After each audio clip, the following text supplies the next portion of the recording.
Hello students, आपके 10th standard के NCERT text book में साइंस के सब्जेक्ट में बायोलॉजी पार्ट में दिया हुआ फोटोसिंथेसिस मतलब के लाइफ प्रोसेस चैप्टर में दिया हुआ फोटोसिंथेसिस टॉपिक में तीन अलग अलग स्टेप्स दिए जो आपको ऑलरेडी पता है, राइट। अब ये तीनों स्टेप्स को हम लोग अच्छे से डिटेल में समझने का ट्राई करने वाला है, सही है, जो आपको डेफिनेटली बहुत ज्यादा काम में आने वाला है आपकी अपकमिंग बोर्ड्स एग्जाम के लिए, राइट। चलो दोस्तों समझते हैं फोटोसिंथेसिस के तीन स्टेप्स को एक्सप्लेन किया यहाँ पर। ओके, ये एक जनरल रिएक्शन है फोटोसिंथेसिस का जो आपको ऑलरेडी पता ही है। यहाँ पे क्या होगा कि 6CO2 carbon dioxide, 6H2O water molecule in the presence of sunlight, or by using sunlight you can say, right, and by using this chlorophyll pigment क्या होने वाला है, यहाँ पे बनेगा C6H12O6 मतलब कि ग्लूकोज बनेगा एंड फाइनली 6O2 जो रहेगा वो रिलीज हो जाएगा बाहर, एनवायरनमेंट के अंदर रिलीज हो जाएगा, सही है, ये आपको ऑलरेडी पता है ना।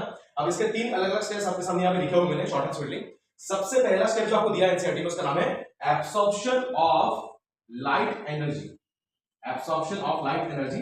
अब जितना नॉर्मल दिखता है नॉर्मल है नहीं है, थोड़ा डिटेल में इसको समझते हैं। जैसा आपको ऑलरेडी बताइए, यहाँ पे मैं एक्सप्लेन करूंगा, यहाँ पे मैंने हाईलाइट किया है ना, एब्सॉर्प्शन ऑफ लाइट एनर्जी, सही है। अब आपको बताया कि लेट से एक प्लांट सेल है और एक प्लांट सेल के अंदर एक ऑर्गेनेली है जिसका नाम है क्लोरोप्लास्ट। तो क्लोरोप्लास्ट को थोड़ा बड़ा कर देते हैं। लेट से क्लोरोप्लास्ट है जो डबल लेयर स्ट्रक्चर होता है, डेफिनेटली डबल मेम्ब्रेन स्ट्रक्चर होता है। तो इसको थोड़ा सा मैं अच्छे से दिखाऊंगा ताकि आपको डबल लेयर और डबल मेम्ब्रेन दिखे। चलो तो थोड़ा सा यहाँ पे मैं एक रफ डायग्राम निकाल रहा हूँ डेफिनेटली, और यहाँ पे ऐसा stack of coin like structure होता है जो आपको ऑलरेडी पता है, ऐसे बहुत सारे स्ट्रक्चर होते हैं, ओके। और ये stack of coin like structure आपस में इंटरकनेक्टेड भी होते हैं, जैसे मैंने यहाँ पे बताया, सही है। तो इसका नाम क्या होता है, इसका नाम होता है ग्रैनम। क्या बोलेंगे इसको अपन, ग्रैनम, ये भी आपको ऑलरेडी पता है, सही है। उसके बाद यहाँ पे बहुत ज्यादा डेंस मैट्रिक्स भी होता है जिसको हम लोग स्ट्रोमा भी बोल सकते हैं, है ना, और बहुत सारी चीजें इसके अंदर और भी होती है जिसको हम लोग बात अभी नहीं करेंगे। लेकिन ये जो ग्रैनम मैंने निकाला है वो ग्रैनम का अगर एक सिंगल पार्ट ले लिया मैंने, एक सिंगल पार्ट, लेट से एक सिंगल पार्ट ले लिया मैंने ग्रैनम का, इसको हाईलाइट कर दिया और उसको मैंने बड़ा कर दिया, तो वो भी कुछ ऐसा ही स्ट्रक्चर होता है ग्रैनम के जैसा ही, वो भी एक डबल मेम्ब्रेन स्ट्रक्चर होता है, लाइक दिस, कुछ somewhat double membrane layer structure ही होता है। बीच में इसका क्या रहेगा, ल्यूमेन रहेगा, इसको छोड़ दो, छोड़ो ल्यूमेन छोड़ोगे, ये क्लियर था। अब ये डबल मेम्ब्रेन स्ट्रक्चर जो है इसका नाम है थाइलाकॉइड। क्या नाम है इसका, थाइलाकॉइड, ओके। और ये थाइलाकॉइड क्या है, सिंगल पार्ट और सिंगल कंपोनेंट ऑफ ग्रैनम, सही है। और ये थाइलाकॉइड्स के दोनों मेम्ब्रेन के बीच, मतलब क्या समझ लो कि इसको बोल रहा हूं आउटर मेम्ब्रेन और इसको मैं बोल रहा हूं इनर मेम्ब्रेन, तो दोनों मेम्ब्रेन के बीच इंटर मेम्ब्रेनस स्पेस में कुछ इंपॉर्टेंट क्लोरोफिल पिगमेंट्स आते हैं। क्या आते हैं यहाँ पे, कुछ इंपॉर्टेंट क्लोरोफिल पिगमेंट्स आता है, मैंने शॉर्ट फॉर्म में लिखा है क्लोरोफिल पिगमेंट्स, सही है, ये क्लियर है। अब ये क्लोरोफिल पिगमेंट्स बहुत सारे हो सकते हैं, जैसे क्लोरोफिल पिगमेंट ए हो सकता है, बी हो सकता है, सी हो सकता है, डी हो सकता है, यस। उसके अलावा ज़ैंथोफिल हो सकता है, कैरोटीनॉइड्स हो सकता है, ऐसे बहुत सारे क्लोरोफिल पिगमेंट्स आते हैं। लेकिन अभी के लिए समझ लो कि यहाँ पे क्लोरोफिल पिगमेंट है एक्चुअल लोकेशन है जो मैंने बताया, सही है। अब क्या होगा, एब्सॉर्प्शन ऑफ लाइट एनर्जी यहाँ पे लिखा हुआ है, इसका मतलब क्या हो रहा है कि सनलाइट से जो लाइट एनर्जी आएगी उसमें कौन सी लाइट एनर्जी को एब्सॉर्ब करेगा, ये पिगमेंट जो है वो क्या करेगा, लाइट एनर्जी को एब्सॉर्ब करेगा, बराबर है, ये आपको थोड़ा समझना है। और ये कौन सी लाइट एनर्जी को एब्सॉर्ब करेगा, ओनली विजिबल स्पेक्ट्रा, इसको करेगा ओनली विजिबल स्पेक्ट्रा वाली लाइट जो है उसको एब्सॉर्ब करेगा, है ना, बाकी किसी लाइट को एब्सॉर्ब नहीं करेगा, बिकॉज सनलाइट से आने वाला इलेक्ट्रोमैग्नेटिक रेडिएशन होता है, उसमें बाकी सब कुछ छोड़ दो, सिर्फ विजिबल स्पेक्ट्रा को एब्सॉर्ब करेगा क्लोरोफिल पिगमेंट जो थाइलाकॉइड के इंटरमेम्ब्रेनस स्पेस होता है, सही है।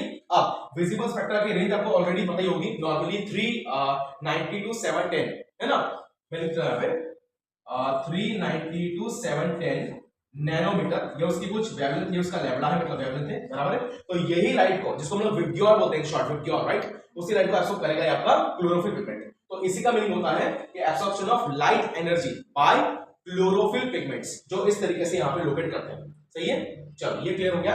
नेक्स्ट चलेंगे conversion of light energy to chemical energy. चलो इसको मैं निकाल देता हूं, पोस्ट देता हूं, ताकि हम लोग आगे बढ़ पाए और चीजों को समझ पाए। ओके, नेक्स्ट क्या है यहाँ पे, conversion of light energy to the chemical energy, और उसको बोला है फोटोलाइसिस ऑफ वाटर। ये रिएक्शन यहाँ पे दिया हुआ है, बराबर, मतलब ये रिएक्शन के तहत ये प्रोसेस होने वाली है, सही है। तो यहाँ पे क्या होगा, इसका नाम है देखो फोटोलाइसिस ऑफ वाटर। पहले इसको क्या कहते हैं कि जैसे यहाँ पे सनलाइट है ना, तो सनलाइट के जो रेडिएशंस आएंगे उसकी हेल्प से कुछ ऐसे रिएक्शंस होगी जिससे क्या होगा कि वाटर मॉलिक्यूल का स्प्लिटिंग होगा। क्या हो जाएगा इसका, स्प्लिटिंग, मतलब कि लाइसिस हो जाएगा, टूट जाएगा, ओके।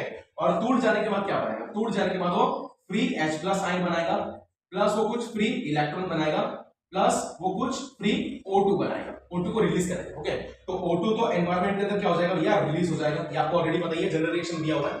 मतलब ये समझ में आ रहा है कि water molecule is mainly responsible for production of this free oxygen in environment. Okay, तो यहां पे इसको थोड़ा सा जोड़ देंगे हम लोग ऐसा डॉटेड लाइन के साथ कि भैया ये इसके लिए रिस्पांसिबल है। चलो ये हो गया क्लियर, सही है। अब ये हाइड्रोजन और ये इलेक्ट्रॉन, ये दोनों कहां जाएंगे, ये समझना पड़ेगा। तो ये हाइड्रोजन एंड इलेक्ट्रॉन जो मैंने हाईलाइट किए हैं, ये दोनों जाएंगे एक रिएक्शन में जिसको हम लोग बोलते हैं लाइट रिएक्शन। ओके, डेफिनेटली ये भी लाइट रिएक्शन के पार्ट है। देखो ये भी लाइट रिएक्शन, ये भी लाइट रिएक्शन, बराबर है। तो लाइट रिएक्शन जो फोटोसिंथेसिस का होता है, जो दिन में होता है, सनलाइट के प्रेजेंस में होता है, उसमें एक होता है फोटो फॉस्फोराइलेशन। एक रिएक्शन का नाम है फोटो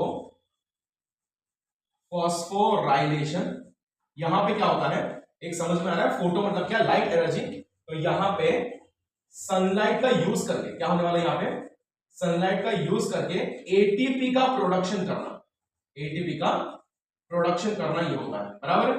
तो ये जो रिएक्शन है, मतलब कि लाइट रिएक्शन जो दिन में होगी, उसमें क्या होगा कि जैसे वाटर मॉलिक्यूल का स्प्लिटिंग हुआ, मतलब कि जैसे हमने बोला फोटोलाइसिस ऑफ वाटर यहां पे हुआ, बराबर है। तो फोटोलाइसिस ऑफ वाटर में जो उसके प्रोडक्ट्स निकले, इलेक्ट्रॉन तो सॉरी ऑक्सीजन तो एनवायरनमेंट के अंदर चला गया, but free hydrogen and electron कहां चले गए, एक रिएक्शन जिसका नाम है फोटोलाइसिस सॉरी फोटोफॉस्फोराइलेशन, बराबर है। और उसमें क्या होगा, सनलाइट का यूज करके एटीपी मॉलिक्यूल्स का प्रोडक्शन होता है। ओके, ऐसे दो प्रकार के होते हैं, साइक्लिक भी होते हैं, नॉन साइक्लिक भी होते हैं, बट अभी के लिए इतना समझ लो कि इस तरीके से क्या होगा, फाइनली एटीपी का प्रोडक्शन होगा। और एटीपी आपको बताइए एक तरीके का क्या है, energy currency of the body है ना, मतलब कि केमिकल है डेफिनेटली। तो यहां पे क्या हुआ, conversion of light energy into the chemical energy हो गया बाय दिस पर्टिकुलर प्रोसेस। तो ये प्रोसेस का नाम क्या था, लिख देता हूं मैं, photo lysis of water molecule. Already वहां पे लिखा हुआ मैंने, बट स्टिल पहला हो गया फोटोलाइसिस ऑफ वाटर, उससे जो कंपोनेंट्स बने उसने क्या किया, फिर फोटोफॉस्फोराइलेशन किया। और ये दोनों की दोनों कौन सी है, ज्यादा लाइट रिएक्शंस। और फाइनली क्या हुआ, लाइट एनर्जी का कन्वर्जन किसमें हो गया, केमिकल एनर्जी हो गया। क्लियर इतना, ये हो गया आपका स्टेप नंबर 2, ये आपको समझ में आ ही गया होगा। चलो अब चलते हैं स्टेप नंबर 3 पे। इसको मैं निकाल देता हूं ताकि आपको और अच्छी तरीके से समझ में आए चीजें। चलो थर्ड आपकी कौन सी रिएक्शन यहां पे, थर्ड स्टेप है reduction of carbon dioxide to form glucose.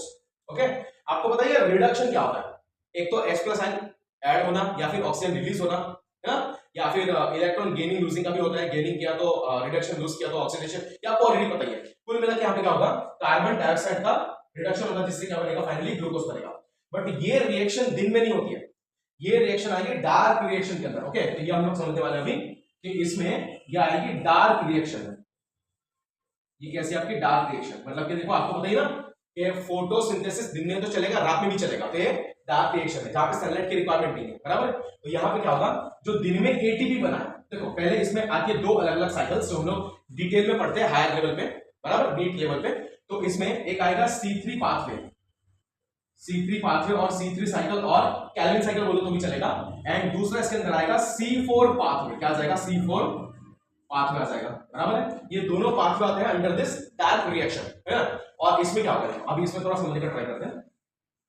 इसमें क्या होगा कि दिन में जो एटीपी बना था, दिन में जो एटीपी बना था इन दिस लाइट रिएक्शन, जो एटीपी बना था उसको यूज करेंगे। उसके बाद दिन में प्लांट बॉडी ने जो CO2 को ट्रैप किया था, स्टोर किया था, उसको भी यहां पे यूज करेंगे, बराबर है। ये चीज हो गई।